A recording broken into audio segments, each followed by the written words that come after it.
Frank Whittle was born in 1907, and aviation caught his imagination early, which is hardly surprising considering how quickly the field was advancing. After finishing school in 1923, he tried to enter the RAF College at Cranwell for pilot training, but failed the medical because of his height. That was not enough to stop him. He was accepted as an apprentice aircraft mechanic with the 4th Training Wing of the RAF, and over the next 3 years he gained solid hands-on experience and grew a good deal taller. When he applied again, he was one of only 5 candidates chosen from more than 600 applicants. At Cranwell, Whittle proved to be a serious cadet, equally strong in flying and in technical study, with a particular gift for mathematics. He graduated with an outstanding record, and his flying career began well. But even then, another side of his character was becoming impossible to miss: a deep fascination with engineering. As early as 1928, while still a senior cadet, he published a paper titled Future Developments in Aircraft Design, arguing that the gas turbine could become the basis for a new generation of aircraft engines. At the time, the fastest fighters could barely reach about 186 miles per hour. Whittle believed a completely new type of engine could raise that figure to something closer to 500. Jet propulsion itself was not an entirely new idea. In Britain, Dr. Alan Arnold Griffith had been advocating it since 1926. But most experts dismissed proposals like that as impractical. Whittle did not. Going through official channels, as a junior officer was expected to do, he submitted his ideas to the Air Ministry in 1929 and was met with complete indifference. He then approached industry directly, including British Thomson Houston and Armstrong Siddeley Motors, looking for support to build an experimental turbojet. But the British economy in the late 1920s and early 30s was deep in depression, and nobody wanted to put money into something so unproven. Industry turned him down too. Whittle refused to quit and decided to push forward on his own. On January 16, 1930, he filed patent number 347206 for a gas turbine of his own design. By 1932, Whittle had reached a turning point: either remain in flying or commit fully to engineering. After thinking it through, Flight Lieutenant Whittle, roughly the equivalent of an Army captain, stepped away from the cockpit. He took charge of the engine test center and at the same time continued his studies at the Officers' Technical School at Henlow, finishing the course ahead of schedule. In 1934, the Air Ministry sent him to Cambridge to continue his education. There he met 2 former RAF officers who also believed in jet propulsion, Rolfe Dudley Williams and James Collingwood Tinling. Together they decided to move Whittle's project forward, and crucially, they managed to secure funding for a full-scale engine prototype through a private bank with Air Ministry backing. In March 1936, they reached another important milestone. The partners formed Power Jets Limited in Lutterworth, which quickly became the center of British jet propulsion research. Whittle served as chief engineer. He remained on active military duty as a squadron leader and needed special permission from the service to take part in the company. The contract to build the research engine went, with little enthusiasm, and to British Thomson Houston, a company better known for making steam turbines. The partnership produced its first real result in April 1937, when the first engine, designated U.1, Unit Number 1, was completed. The design was simple: a single-stage, double-entry centrifugal compressor directly connected to a turbine about 16.5 inches in diameter, with a single curved cylindrical combustion chamber. Bench testing began on April 12, 1937. An electric motor of about 27 horsepower was used to spin the turbine and compressor up to 2,000 revolutions per minute. Then Whittle opened the kerosene feed, and the area around Lutterworth shook with a sound it had never heard before. The flames pouring out of U.1 looked alarming, but the engine ran. For Whittle and his colleagues, it was a real breakthrough. And as so often happens with new technology, that first success was followed almost immediately by serious problems. Fuel lines leaked, the combustion chamber and nozzle burned through, and the engine had a habit of overspeeding, racing well past its 8,000 RPM limit. Another problem soon became obvious. The very first runs of U.1 consumed the entire allocated fuel supply at an astonishing rate. This time, however, the Air Ministry did not hold back. In August 1937, it released funds for 20 hours of running time. By April of the following year, the research engine had logged 5 hours, a respectable result for a completely new design. During that period, RPM had been raised to between 13 and 14,000, and peak thrust reached roughly 1,389 pounds of thrust. On that basis, the engine was judged to have passed its preliminary trials. But when the program moved into the next phase of testing, things went badly wrong. The turbine came apart at high speed, and blade fragments caused major damage to other components. The setback did not hit Whittle too hard because while U.1 was being tested, he was already working on a more advanced engine, the W.1 or Whittle No. 1. Its main difference was that it had 10 separate combustion chambers arranged around the compressor and turbine. More importantly, it was no longer just a bench test unit. It had been designed from the beginning for use in an aircraft. The W.1 was assembled and ready for trials by April 1938. Just a month earlier, the ministry, now impressed by PowerJet's results, had finally signed an official development contract. Funding still came in bursts, and work was repeatedly interrupted. Everything changed in September 1939 when war broke out. The war forced the bureaucracy to take the advanced work seriously, and Whittle's program was given priority status. That gave him the resources to build several bench versions of the W.1, which he sometimes referred to in correspondence as the Gyron, a name that appeared briefly in the paperwork and then quietly vanished. By that point, it was time to think seriously about matching the new engine with an airframe. Whittle decided to bring aircraft manufacturers into the project. The first company he approached was Gloster Aircraft. Its design team, led by William George Carter, was already working on a twin-boom pusher fighter with a piston engine to Air Ministry Specification F.18/37. That basic layout seemed like it might adapt naturally to jet installation. Gloster also had no aircraft of its own in production at the time, and the ministry hoped this new technology might give the company a boost. A ministry official and one of Whittle's former classmates at Cranwell, Squadron Leader Reynolds, arranged a meeting between the two designers, a visit by Whittle to Gloster, and an introduction to the F.18/37 mock-up. Carter soon paid a return visit. He came to Lutterworth with Thomas Octave Murdoch Sopwith, managing director of the Hawker Siddeley Group, and Stanley Tresillian, chief engineer at Armstrong Siddeley Motors.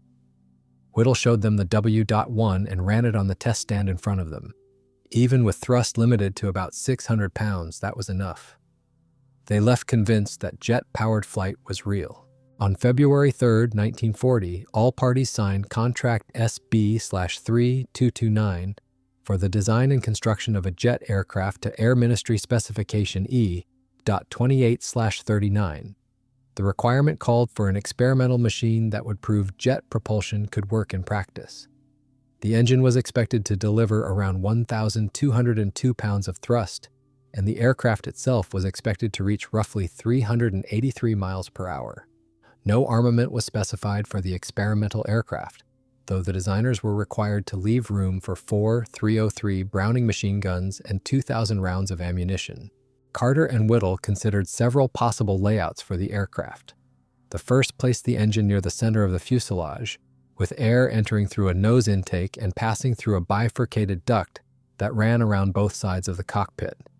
Exhaust would pass through a long tailpipe with the nozzle ending aft of the tail surfaces.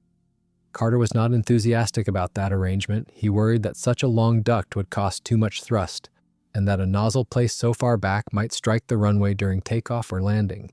He preferred a twin-boom layout that extended the logic of F.18/37. The engine would still sit behind the cockpit, but the fuselage would be much shorter, removing some of the problems tied to the first option. The shorter duct was also expected to reduce thrust losses and add about 14 miles per hour to top speed. On the other hand, there was a real unknown. No one could say with confidence how the jet exhaust would affect the tail, how it might alter lift, or what sort of vibration and heat loads it might create. In the end, caution won out, and the team chose the first, more conventional layout. It says a great deal that this deeply revolutionary aircraft, designated Gloster G.40 and named Pioneer, was conservative in layout, despite how radical it really was. From the beginning, it was decided that 2 prototype airframes would be built. The first was meant simply to prove that jet-powered flight was possible, and was fitted with a wing using the well-established NACA 23012 airfoil. The second was intended for high-speed research and received a thinner wing section, the EC 1240/090040, with a relative thickness of 12.9%. This became known as the Type E wing. All of the work was carried out under strict secrecy. To reduce the risk of German air raids, construction of the first prototype was moved from Gloster's experimental shop at Brockworth to one of the shadow factories in Cheltenham, while work on the second airframe continued at the original site. In March 1940, Powerjets's position became more secure. Responsibility for keeping the team funded passed to the newly created Ministry of Aircraft Production under Lord Beaverbrook. At the same time, a prime contractor was chosen to handle production of the new engine type, the Rover Motor Company. By then, Whittle was already developing the W.2, a larger and more refined successor to the W.1. That version turned out to be less successful, but it became the basis for the W.2B, which was designed with production in mind. By November 1940, a Rover-built prototype had already accumulated 20 hours on the test stand. Back at Powerjets, work was moving just as quickly. In December, the first W.1X was completed, an installation engine for ground testing on the airframe, not intended for actual flight. At the same time, the flight-rated W.1 was nearing completion. By the end of March 1941, the first prototype airframe was ready. The W.1X was sent to Cheltenham and installed in the G.40. The aircraft was then disassembled, moved in sections to Brockworth, and reassembled. On April 7th, the Pioneer was rolled out onto the airfield. Rain had fallen all morning, and it was not until late evening that Gloster's chief test pilot, Flight Lieutenant Sayer, took the aircraft out onto the wet grass. He made the first taxi trials with the engine held between 10 and 13,000 RPM by a throttle stop designed to prevent an accidental takeoff. Sayer reported that the aircraft felt responsive, but the soaked ground would not let him get above 20 miles per hour. Testing resumed the next morning. With RPM raised to 15,000, Sayer pushed the aircraft to around 60 miles per hour, and for the first time got a sense of what made a jet feel different from a piston airplane. Less noise, less vibration, a better view forward, and simpler handling. The throttle stop was then reset to 16,000 RPM, and Sayer taxied out to the downwind end of the field, which raised a few eyebrows since the engine installed in the aircraft had not yet been cleared for flight. What happened next, Whittle later recalled, was this. Sayer turned the Pioneer into the wind, brought the engine up to full power, and held the airplane on the brakes. Then he released them and accelerated quickly. Everyone watching saw him pull the stick sharply back, trying to rotate. The tail bumper struck the ground and the nose dropped back onto the wheel. But a second or two later, the Pioneer lifted off, flew about 650 feet, and settled back down. Sayer did the same thing twice more. By the third attempt, the hops had stretched from about 650 feet to nearly 1,000. In his later report, Sayer noted that the engine responded to throttle movement with a noticeable lag. Coming from piston aircraft, he simply did not yet know that relatively slow throttle response is normal for a gas turbine. With that, the ground test phase was considered complete. The engine was removed and sent back to Lutterworth for more bench work. There, beginning on April 11th, the flight-rated W.1 went through acceptance testing. In early May, it was delivered to Brockworth and installed in W4041G. The RPM limiter was set at 16,500, corresponding to about 860 pounds of thrust. The aircraft also received a longer nose gear leg. On May 8th, Sayer made several short ground runs with the new engine, after which the aircraft was again disassembled and moved to Cranwell, which offered a long runway and clear approaches. By May 13th, it was ready for its first full flight. The next day was nearly a washout because of bad weather, and Sayer managed only a few taxi runs in the evening while getting used to the new nose gear. On the morning of May 15th, it was raining again, and Whittle drove back to Lutterworth. But by late afternoon, the sky cleared, and he immediately headed back to Cranwell.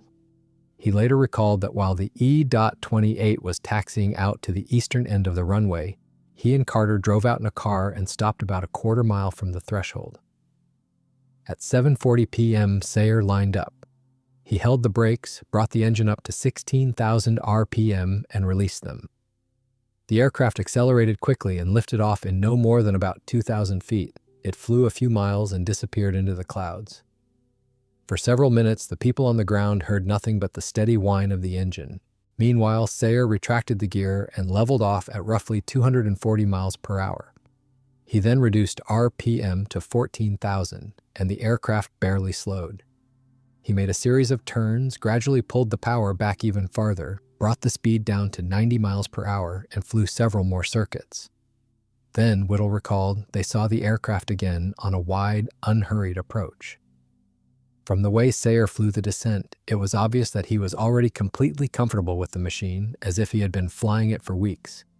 He touched down right at the threshold, rolled to a stop close to where the observers were standing, and gave a thumbs up. Everyone rushed over to shake his hand. The Pioneer's first flight lasted 17 minutes. In his report, Sayer wrote that it reminded him of flying a glider. The only reminder that there was an engine at all was the high-pitched whine, and even that behaved flawlessly throughout the flight. Still, a jet was more demanding than a glider. Sayer found that the aircraft had only limited stability. There was also a landing gear problem. The nose leg would not lock down, and he had to use the hand pump to force it into position. The impression the aircraft made was not limited to Whittle and Carter. Everyone who watched the Pioneer from the ground was struck by it. Jet-powered flight seemed so strange and improbable at the time that one visitor to the officers' mess, after catching sight of the E.28/39 without a propeller, reportedly declared that he needed to stop drinking. He was seeing airplanes with no propellers. Over the next 13 days, the Pioneer completed another 15 flights and used up the full 10-hour service life of the W.1 engine. In that time, it reached about 24,600 feet and a speed of around 302 miles per hour. With a takeoff weight of roughly 3,700 pounds and 97 imperial gallons of kerosene on board, the aircraft stayed in the air for 56 minutes. Throughout those flights, Sayer kept maneuvering loads below 2 Gs because he did not want to risk turbine damage. The engine performed reliably, and the first series of tests was considered a success. Preparations for the next series of flights took 7 months. The main task was installing the new W.1A engine, which had produced about 1,162 pounds of thrust on the test stand, though in flight it was limited to about 1,000 pounds. The W.1A included several improvements similar to those used in the W.2B, including a barostat that automatically reduced fuel flow as air pressure dropped with altitude. The aircraft was transferred from Cranwell to Edgehill in Warwickshire, and on February 4, 1942, Sayer climbed in for the first time to begin testing with the new engine. As before, he started with taxi runs and control checks on the runway, and immediately noted that the new engine ran noticeably more quietly than the W.1. Nearly 2 weeks later, on February 16th, he took W4041G back into the air. Unlike the first test series, the second proved much more difficult. After just 2 hours and 20 minutes of flight time, inspection showed that the extra thrust was already taking its toll. Higher temperatures had deformed the rear part of the nozzle in places, and thermal expansion of the turbine blades had caused them to begin rubbing against the engine casing. PowerJet's engineers immediately pulled the W.1A and spent 10 days getting it back into usable condition. Then, on March 24th, the engine suffered its first serious in-flight failure. At about 29,500 feet, the pilot noticed a sudden change in engine note and felt a vibration. He immediately reduced power and started down for Edgehill, where he landed safely. Inspection showed that one turbine blade had failed and several others were damaged. Repairs lasted into the summer. On June 2nd, during another attempt to climb to altitude, the barostat failed. The engine lost thrust, but it did not turn into a serious emergency. On June 6th, Sayer went after the altitude that had escaped him before, 30,000 feet, and this time he reached it, climbing slightly higher. He then began a high-speed level run, and at that point the engine flamed out. Once again showing remarkable skill, Sayer made a dead-stick landing back at his home field. The cause was straightforward. At altitude, the cold cracked an oil line and starved the engine of lubrication. The W.1A was removed for repair. To prevent it from happening again, the oil line was rerouted close to the engine casing so the engine's own heat would protect it from freezing. Flying did not resume until September 27th. Another high-altitude sortie was planned for that day, but the oil system failed again during the climb. Sayer turned back for Edge Hill immediately and got the aircraft down safely, though the left wingtip briefly touched the runway. That was Sayer's last flight in the Pioneer. Not long afterward, he was killed while testing the Hawker Typhoon, which was being built in part at Gloster's own factories. It was a heavy blow to the E.28/39 program. His colleague Michael Daunt was already familiar with the test effort and was assigned to carry it on. The Pioneer was put back into flying condition, and beginning on November 6, Daunt flew it 3 times. Around the same time, the Ministry of Aircraft Production decided it was time to let frontline RAF pilots see the jet for themselves. The research G.40 was ferried to Farnborough, where several service pilots flew familiarization sorties. By the end of the year, with the W.1A still installed, the aircraft had logged 25 hours. That used up the remaining life of that engine as well. It was removed, and the airframe was returned to Gloster to wait for the next Powerjet's engine, the W.2/500, rated at about 1,202 pounds of thrust. Meanwhile, at Brockworth, the second Pioneer prototype was nearing completion. It had been assigned the serial number W4046. All it lacked was the W.2B engine from Powerjets, which by then was considered a production standard unit. The engine arrived in February 1943, was installed at once, and the aircraft was sent to Edge Hill. On March 1st, it was flown by a new test pilot, John Grierson.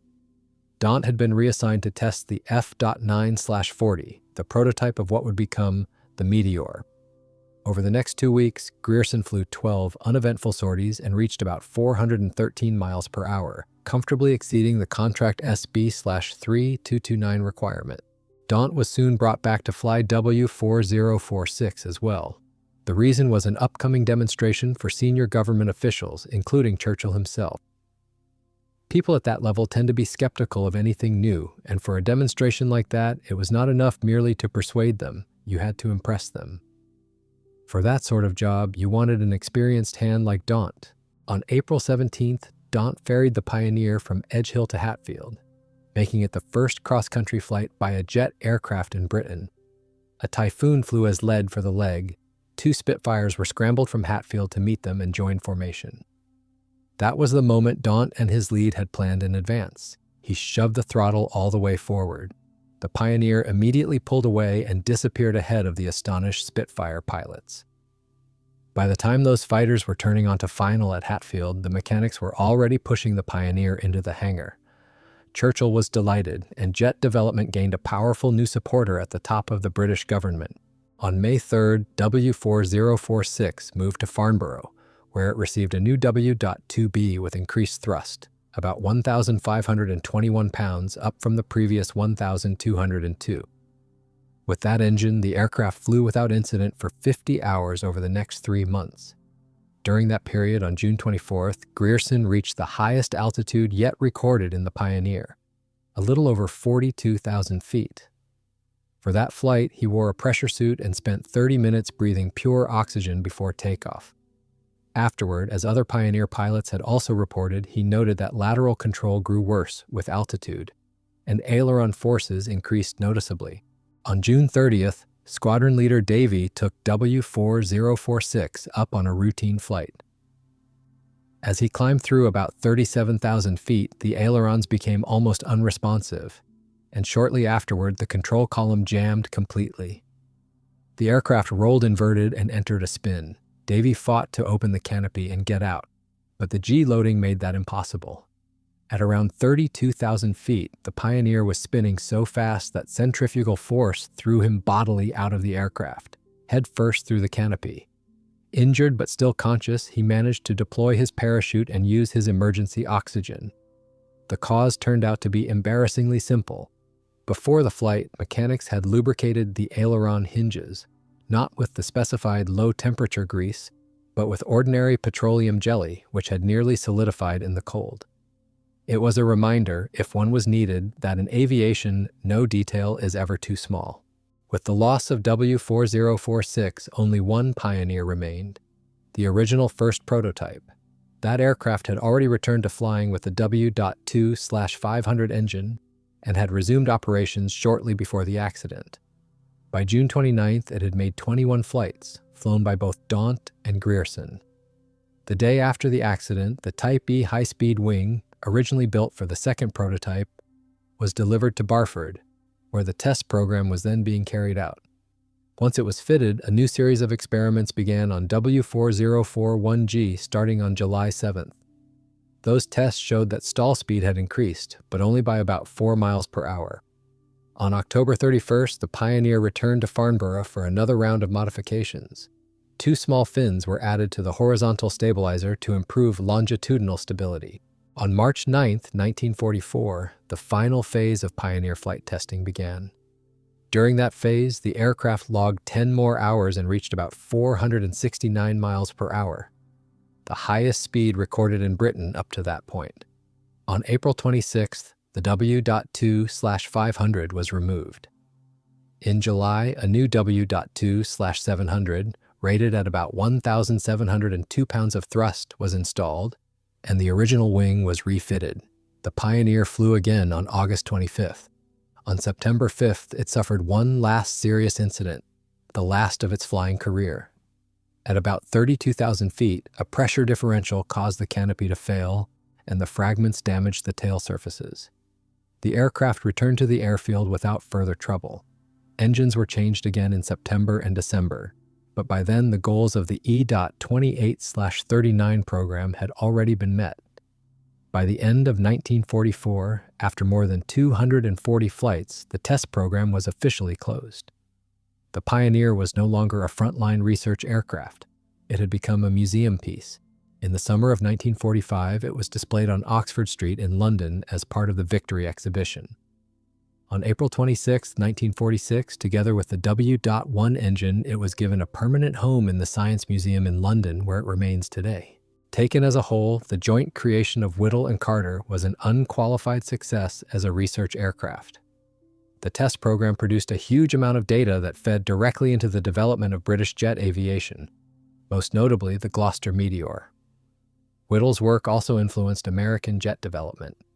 In April 1941, a U.S. delegation led by General Henry Harley Arnold, commanding general of the Army Air Forces, arrived in Britain. The British showed him the Pioneer, which had not yet flown at that point. Arnold was impressed enough to propose at once that the W.1 be licensed for American production. What followed was not just the transfer of paperwork, but the handover of an actual Whittle engine. On that basis, the Americans developed their own turbojet, the General Electric Type 1. Its later development, the Type 1A, powered the first American jet aircraft, the Bell XP-59 Era Comet, which made its first flight on October 1, 1942. And what became of Frank Whittle himself? His military career continued successfully, and he finished the war as an Air Commodore, roughly equivalent to a brigadier general. But his place in the world he had done so much to create was steadily slipping away, and in many ways that was inevitable. Once the potential of jet propulsion was beyond doubt, moving to full-scale production required money and industrial capacity that power jets simply did not have. Meanwhile, the government had extended access to Whittle's engine documentation not only to Rover, but also to Rolls-Royce and de Havilland. Rover built 2 examples of the W.2B, but they were not successful, and the company quietly stepped back. The much more capable W.2/500 and W.2/700 were Rolls-Royce products. De Havilland may have played the game most cleverly of all, waiting until others had fought through the hardest problems, then drawing on that experience to produce the highly regarded Goblin. Together, the 2 major companies effectively absorbed power jets. It turned into a long boardroom struggle, and Whittle, who had no real experience in corporate maneuvering, lost decisively. In 1944, Churchill signed a nationalization order. Power Jets was stripped of its production role, and the company was reformed as the National Gas Turbine Establishment. For Whittle, it was a crushing blow. In January 1946, he was forced to leave the company he had founded. He suffered a serious breakdown, was hospitalized, and the RAF used his medical condition as grounds for compulsory discharge. The incoming Labor government, recognizing that a man who had done so much had been badly treated, at least made some effort to put things right. Whittle received the Daniel Guggenheim Medal and a cash award of £100,000. He divided the money among the Power Jet's colleagues who had worked beside him for years.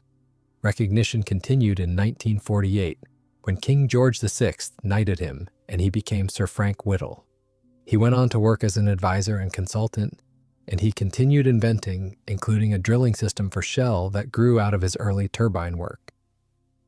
In 1976, still carrying a sense of grievance that never fully left him, he emigrated to the United States and accepted a professorship at the U.S. Naval Academy in Annapolis. He received many honors in those years, but whether he ever found real peace of mind is hard to say. Sir Frank Whittle died on August 9, 1996. His life made a quiet but precise case for an old truth. Sometimes a man's greatest recognition comes not at home but far from it.